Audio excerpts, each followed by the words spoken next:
dipastikan pra peradilannya menang gitu. Mungkin dari Bapak sebagai orang tuanya Peggy seperti apa mungkin kesannya? Kan ini saat ini kan Peggy Setiawan sudah dinyatakan pra peradilannya menang ya. Maksudnya mungkin Bapak sebagai orang tua seperti apa mungkin menanggapi kasus ini gitu? Saya sangat senang, sangat legowo, tapi saya sama keluarga saya. Mungkin dari awal kan ini kan kalau dari Bapak sendiri gitu, gimana sih? Kan awalnya kan ini kesannya kayak terburu-buru nggak sih Pak polisi menetapkan Peggy itu menjadi tersangka gitu. Mungkin dari Bapak sendiri bagaimana gitu? Ya, saya emang nggak tahu prosesnya. Teman-teman pas ditangkap itu saya emang pasrah, nggak labor, saya kita semua masyarakat pada semua kuasa hukum Peggy aja. Pak Rudi ada rencana mau Peggy mau refreshing atau pergi ke suatu tempat dulu gitu? Semua tahu ya, sebelumnya Peggy istirahat dulu lama-lama ini, tenangkan diri dulu.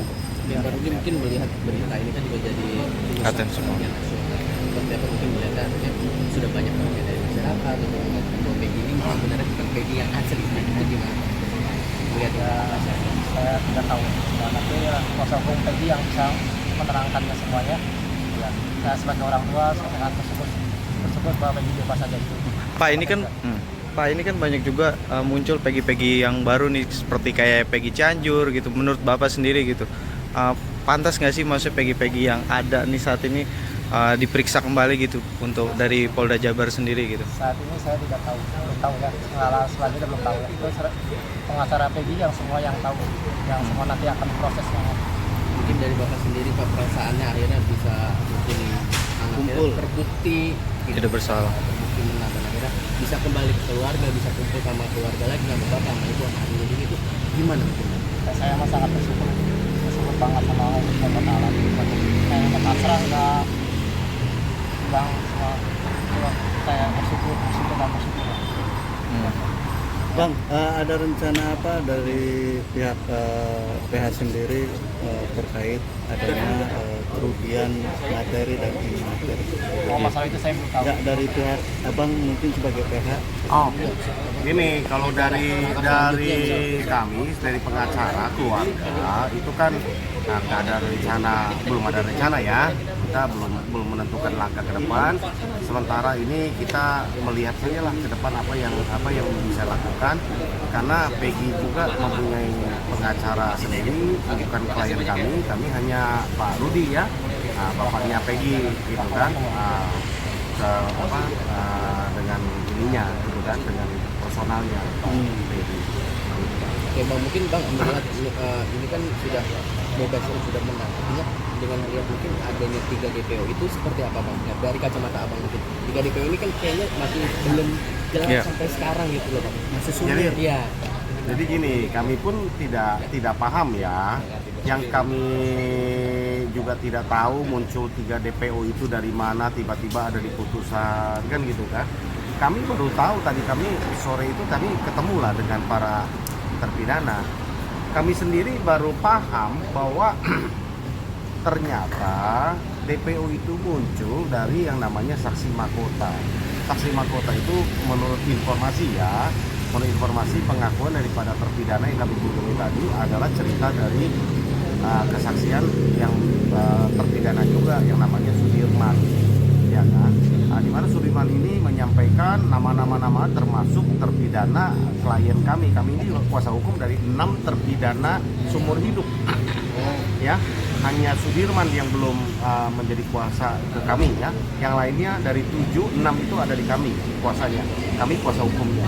Jadi dengan terkait kasus Peggy ini tentu ya kami akan melakukan upaya hukum ya untuk melakukan PK ya. Kami lagi mengumpulkan PK, mencari novum terkait juga tentu putusan pra peradilan ini juga menjadi salah satu bukti novum ya kan, bahwa intinya apa yang dirangkai oleh teman-teman penyidik, pengadilan, kejaksaan. Jadi selama ini kita hanya fokus kepada kesalahan teman-teman di polisi. Tapi faktanya bahwa ini yang perlu teman-teman ketahui adalah bahwa keputusan ini sudah inkrah, artinya hasil penyidikan polisi ini sudah diterima oleh jaksa P21, lalu sudah melakukan tuntutan dan sudah diuji di pengadilan. Pengadilannya pun 3 tingkat yang diujinya, ada pengadilan tingkat 1, banding dan kasasi. Kalau ini sampai terbukti nanti betul ada kekeliruan, saya pikir ini perlu evaluasi secara kelembagaan masing-masing semua, bukan hanya lembaga kepolisian ya. Nantilah kita akan upayakan PK dulu gitu kan. Menurut kami kan kasihan kalau kita menurut keadilan, ya bukan hanya kasihan ya kan, kita kan menegakkan keadilan. Kalau keadilan itu tidak ditegakkan, sementara ada 7 terpidana yang di dalam yang seumur hidup nggak akan bisa keluar lagi mereka kalau bukan mereka pelakunya, alangkah sedihnya kita gitu kan gitu. Pak, tapi terkait ini kan sebenarnya salah satu yang memberatkan Peggy Setiawan ini awalnya kan dari kesaksian dari Aib sendiri ya Pak ya, secara tidak langsung, dan sekarang terbukti Peggy Setiawan ini bebas gitu ya kan, dan terbukti tidak bersalah gitu. Mungkin bagaimana tuh Pak, menurut Bapak sebagai praktisi hukum, apakah Aib ini perlu diperiksa kembali atau seperti apa Pak? Gini, saya bocorkan dikit ya. Besok kami tunggu di Barreskrim Mabes Polri jam 1. Ya. Berarti ada keinginan untuk Melaporkan. Kami akan bikin LP, melaporkan beberapa orang. Salah satunya Aib Pak? Ya, ini kami atas permintaan dari klien kami, kan gitu kan, klien kami mau melaporkan. Oh berarti Adu aja bukti. Kan gitu kan, kami sudah laporkan Pak RT, Pasren, dengan anaknya Kavi. Kan gitu. Nah, ini besok kami ya, besok hari Rabu tanggal 10 Juli 2024 ya, di Barreskrim Mabes Polri. Kami akan membuat LP. Oke. Ya. Itu berarti apa, Pak? LP-nya sendiri. Terkait keterangan palsu. Itu diminta dari saudara Peggy Setiawan sendiri Pak berarti? Oh bukan.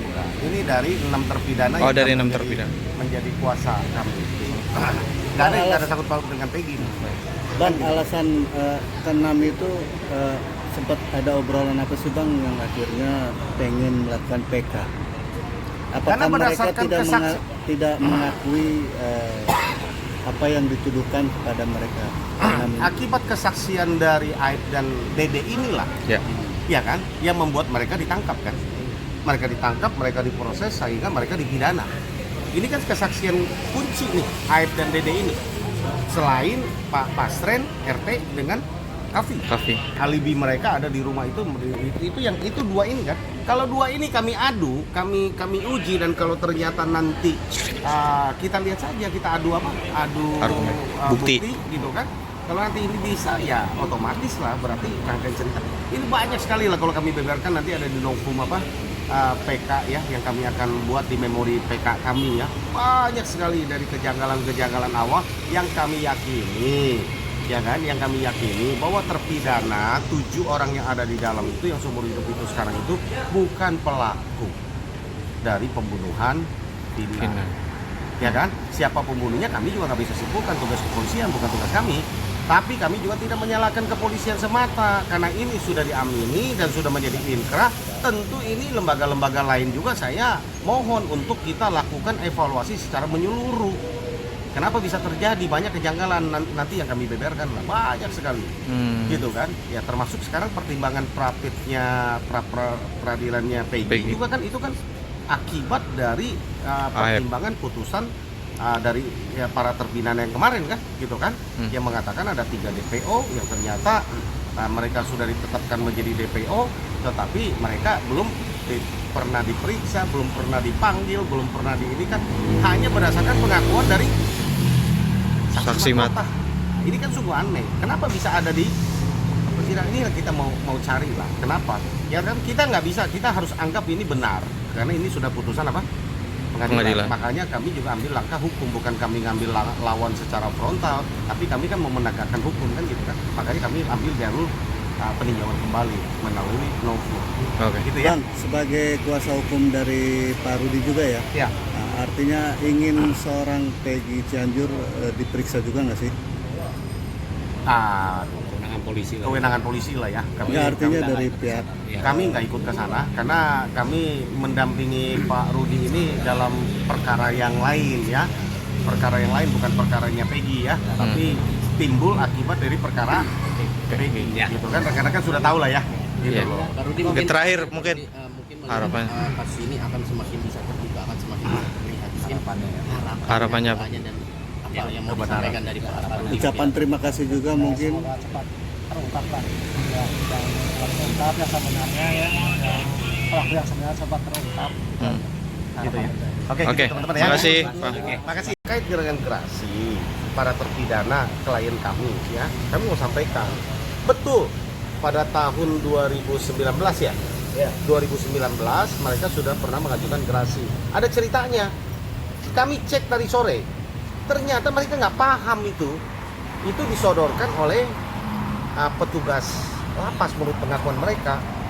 Mereka hanya tanda tangani form dan bahkan ada perlawanan di mereka ketika ada pengakuan, ada form-form tentang pengakuan, harus ada pengakuan bersalah dan sebagainya. Tapi mereka diiming-iming karena 5 tahun sudah lebih dari 5 tahun ditahan, katanya ada kans mereka berkelakuan baik, mereka akan dibebaskan, garasi ini akan diterima. Jadi mereka nggak paham awal karena tidak didampingi penasihat hukum gitu loh, kan gitu kan. Jadi itu nanti kita uji lah, itu menjadi tugas kami lah untuk kita rangkai peristiwa ini. Oke. Gitu ya. Ya, Bang, Oke, makasih. teman-teman ya.